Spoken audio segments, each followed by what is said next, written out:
ഇന്നലെ രാത്രി എനിക്ക് എന്താ സംഭവിച്ചത്? ഒരു രാത്രി കൊണ്ട് എങ്ങനെ ഞാൻ 7 മാസം പ്രഗ്നന്റ് ആയെന്ന് നിങ്ങൾക്കറിയോ?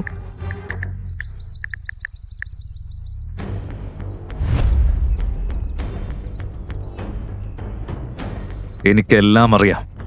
ഇന്നലെ ഞാൻ നിന്നോട് പറഞ്ഞതല്ല. നീ റെഡിയാണെങ്കിൽ എന്നെ വിളിക്കേ. ശാന്തമായി ചിന്തിക്കേ. തീരുമാനം നിന്റേതാ. നിനക്ക് നേരിട്ട എല്ലാ അനീതിക്കും ഞാൻ പ്രതികാരം ചെയ്യും. നിനക്ക് നിന്റെ അവകാശം നേടിത്തരാം. നിന്റെ സ്വന്തം മിസ്റ്റർ ഷാഡോ. ഈ മിസ്റ്റർ ഷാഡോ ആരാണ്? ഇന്നലെ സംഭവിച്ചതൊന്നും എന്താ എനിക്ക് ഓർമ്മയില്ലാത്തത്? ഈ ചോദ്യങ്ങൾക്കുള്ള ഉത്തരം. ഹലോ അന്തര, 5 ലക്ഷം രൂപ കുറവാണെന്ന് എനിക്കറിയാം. പക്ഷേ വളരെ പെട്ടെന്ന് ഞാൻ നിന്റെ അക്കൗണ്ടിലേക്ക് കൂടുതൽ പണം ഇടും.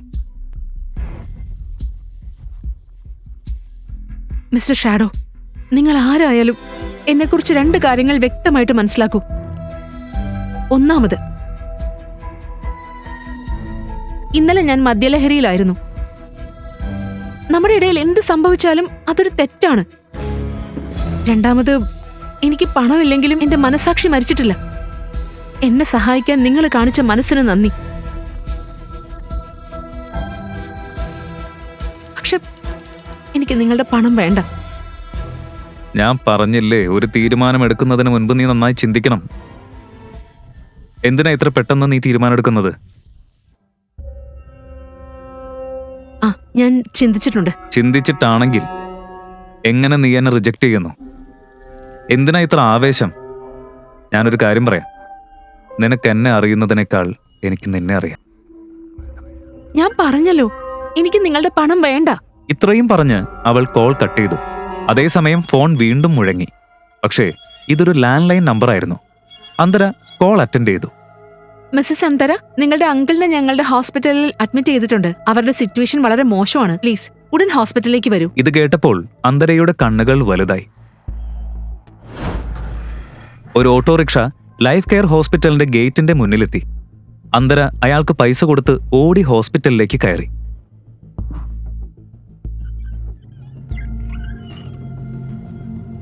Excuse me sister, Mukund Bansal എന്റെ അങ്കിളാണ്. അദ്ദേഹത്തിന് എന്താ സംഭവിച്ചത്? അവര് രാവിലെ ചെക്കപ്പിന് വന്നതായിരുന്നു. അതിനിടെ ഒരു കോള് വന്നു. അതിനുശേഷം പെട്ടെന്ന് ബ്ലഡ് പ്രഷർ കുറഞ്ഞു. ഇപ്പൊ ICUല. ഡോക്ടർ പരിശോധിക്കുക. ഇത് കേട്ടപ്പോൾ അന്തരയ്ക്ക് ഭയം തോന്നി. മുകുന്ദ് ബൻസൽ ഗായത്രിയുടെ അച്ഛനും അന്തരയുടെ അമ്മയുടെ ആങ്ങളെയുമായിരുന്നു. അയാൾക്ക് ഇതിനു മുമ്പും ഹാർട്ട് അറ്റാക്ക് ഉണ്ടായിട്ടുണ്ട്. കുട്ടിക്കാലത്ത് അവൾക്ക് അമ്മയുടെയും അച്ഛന്റെയും സ്നേഹം കൊടുത്തത് അയാളായിരുന്നു. അന്തരയുടെ കണ്ണുകളിൽ കണ്ണീർ നിറഞ്ഞു. അപ്പോഴേക്കും ICU ഡോക്ടർ പുറത്തേക്ക് വന്നു. ഡോക്ടർ, ഞാൻ അന്തര. മുകുന്ദ് ബൻസാൽ എന്റെ അങ്കിളാണ്. അദ്ദേഹത്തിന് കുഴപ്പമൊന്നുമില്ലല്ലോ? നോക്ക്, അദ്ദേഹത്തിന്റെ കണ്ടീഷൻ ക്രിട്ടിക്കലാ. ഉടൻ ഓപ്പറേഷൻ ചെയ്യണം. ഇനി കാത്തിരിക്കാൻ പറ്റില്ല നമുക്ക്. വേഗം 3 ലക്ഷം രൂപ ഡെപ്പോസിറ്റേ. എന്നാൽ മാത്രമേ ഓപ്പറേഷൻ തുടങ്ങാൻ സാധിക്കൂ. ഡോക്ടർ, നിങ്ങൾ ഓപ്പറേഷൻ തുടങ്ങൂ. ഞാൻ പണം അറേഞ്ച് ചെയ്യാം. സോറി അന്തര, അഡ്വാൻസ് ഇല്ലാതെ ഓപ്പറേഷൻ തുടങ്ങാൻ പറ്റില്ല. അത് ഹോസ്പിറ്റൽ പോളിസിക്ക് എതിരാ. അവളുടെ കയ്യിൽ അത്രയും പണമില്ലായിരുന്നു. അതുകൊണ്ട് സ്വന്തം ആത്മാഭിമാനം പോലും മറന്ന് അവൾ രുദ്രയുടെ നമ്പർ ഡയൽ ചെയ്തു. ഹലോ രുദ്ര. എന്താ കാര്യം? ഇന്ന് രാവിലെ നീ എന്റെ കോള് കട്ട് ചെയ്തപ്പോ ഇനി ഒരിക്കലും നീ എന്നോട് സംസാരിക്കില്ലെന്നാ ഞാൻ കരുതിയെ. ഓ, മനസ്സിലായി. ഇപ്പൊ എന്നെക്കാൾ കൂടുതൽ ഈ ഡിവോഴ്സിന് തിടുക്കം നിനക്കാണെന്ന് തോന്നുന്നു. രുദ്രയുടെ പരിഹാസങ്ങൾ അവഗണിച്ച് അന്തര പറഞ്ഞു. രുദ്ര, എനിക്ക് 3 ലക്ഷം രൂപ തരാമോ? നിന്റെ ആർത്തിക്ക് ഒരു പരിധിയില്ലല്ലോ. ഇന്നലെ ഞാൻ നിനക്കൊരു ചെക്ക് തന്നു. ഇന്ന് വീണ്ടും നീ പണം ചോദിക്കാം. ഇന്നലെ നീ പണത്തിന് വേണ്ടി എന്നെ വിവാഹം കഴിച്ചെന്ന് ഞാൻ പറഞ്ഞപ്പോ നീ വലിയ സതി സാവിത്രിയായിട്ട് അഭിനയിക്കായിരുന്നല്ലോ. അത് മുഴുവൻ നാടകമായിരുന്നല്ലേ? രുദ്ര, പ്ലീസ് മനസ്സിലാക്ക്. ഞാൻ നിന്നോട് അപേക്ഷിക്കുക. ഇപ്രാവശ്യം എന്നെ ഒന്ന് സഹായിക്ക്. മിസ്സസ് അഹൂജ, എന്തെങ്കിലും ചെയ്യുന്നുണ്ടെങ്കിൽ വേഗം ചെയ്യ്. പേഷ്യന്റിന് സമയം വളരെ കുറവാ. രുദ്ര, ഇനി ഒരിക്കലും ഞാൻ നിന്നോടൊന്നും ചോദിക്കില്ല. പ്ലീസ് 3 ലക്ഷം രൂപ തരൂ. മതി, ഈ ഡ്രാമയൊന്ന് നിർത്ത്. രുദ്ര എവിടെ? അവന് ഫോൺ കൊടുക്ക്. എനിക്ക് നിന്നോടൊന്നും സംസാരിക്കാനില്ല. അവൻ തന്നെയാണ് ഫോൺ എനിക്ക് തന്നത്. ഡിവോഴ്സ് സംബന്ധിച്ച കാര്യങ്ങൾ ഒഴികെ മറ്റൊന്നും നിന്നോട് സംസാരിക്കാനില്ലെന്ന് പറഞ്ഞു. എന്താ നടക്കുന്നതെന്ന് നിനക്കറിയാമോ? അങ്കിൾ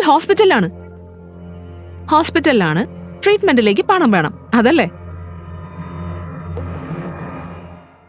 ദയവായി രുദ്രനോട് 3 ലക്ഷം രൂപ തരാൻ പറയൂ.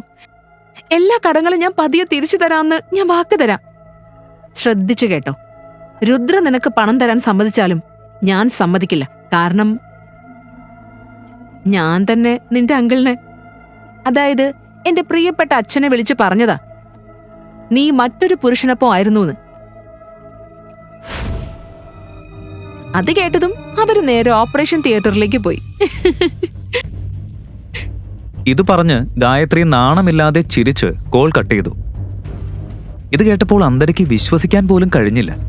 ഒരു മകൾക്ക് ഇത്രയും ക്രൂരത കാണിക്കാൻ എങ്ങനെ സാധിക്കുമെന്ന് അവൾ ആലോചിച്ചു.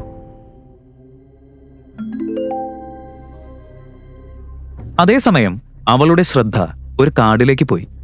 അതിലെഴുതിയിരുന്നത് മിസ്റ്റർ ഷാഡോ.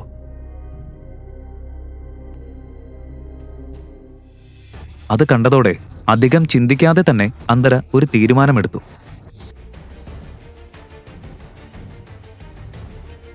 അവൾ മിസ്റ്റർ ഷാഡോയുടെ ഡെബിറ്റ് കാർഡ് പേഴ്സിൽ നിന്നെടുത്തു.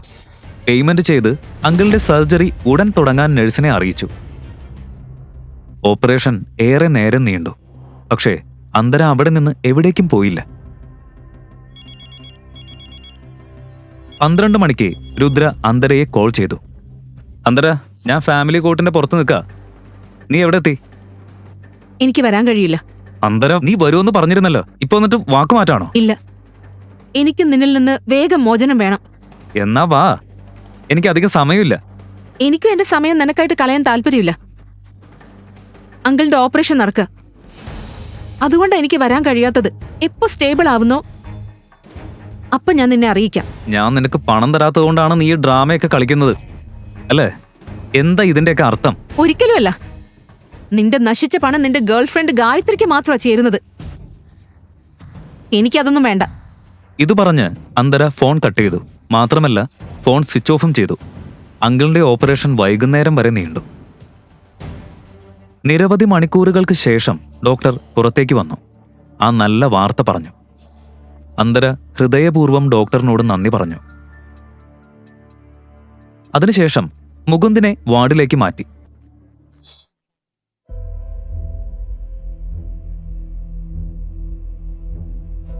അങ്കിൾ, ബോധം വന്നതും അവൻ മുന്നിൽ അന്തരയെ കണ്ടു. മോളെ, ഗായത്രി പറഞ്ഞതെല്ലാം കള്ളമാണെന്ന് ഒരിക്കലെങ്കിലും പറയേ.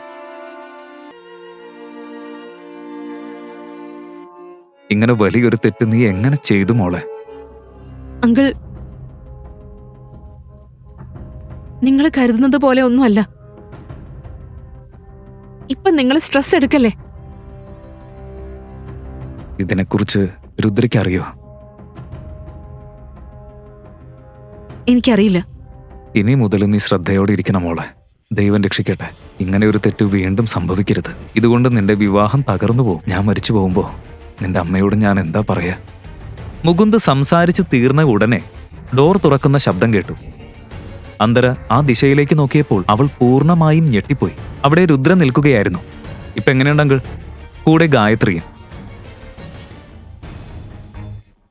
അയ്യോ രുദ്രമോനെ, വാ വാ, ഇരിക്കേ. അന്തരമോളെ, രുദ്ര എത്ര ബിസിയുള്ള ആളാ. ഓപ്പറേഷന്റെ കാര്യം അവനോട് പറയേണ്ട ആവശ്യം ഉണ്ടായിരുന്നോ? അവന്റെ ജോലി വെറുതെ ഡിസ്റ്റർബ് ആയില്ലേ? അങ്കിൾ, അന്തര എന്നെ വിളിച്ചില്ല. ഞാനിവിടെ വന്നത് ഗായത്രിക്ക് വേണ്ടിയാ. ഗായത്രിക്കോ? എന്തിന്? അപ്പ, നിങ്ങളുടെ ആരോഗ്യത്തെക്കുറിച്ച് ചോദിക്കാനും കൂടെ മറ്റൊരു കാര്യം പറയാനോ ഞങ്ങൾ വന്നത്. കഴിഞ്ഞ 48 മണിക്കൂറിൽ സംഭവിച്ചതെല്ലാം ഗായത്രി മുകുന്ദിനോട് പറഞ്ഞാൽ അയാൾക്കത് താങ്ങാൻ കഴിയില്ലായിരുന്നു. ഇപ്പോൾ അന്തര എന്തു ചെയ്യും? അവൾക്ക് ഗായത്രിയെ തടയാൻ കഴിയുമോ? അല്ലെങ്കിൽ തന്റെ മാതാപിതാക്കളെ പോലെ തന്നെ അങ്കിളിനെയും അവൾക്ക് നഷ്ടപ്പെടുമോ?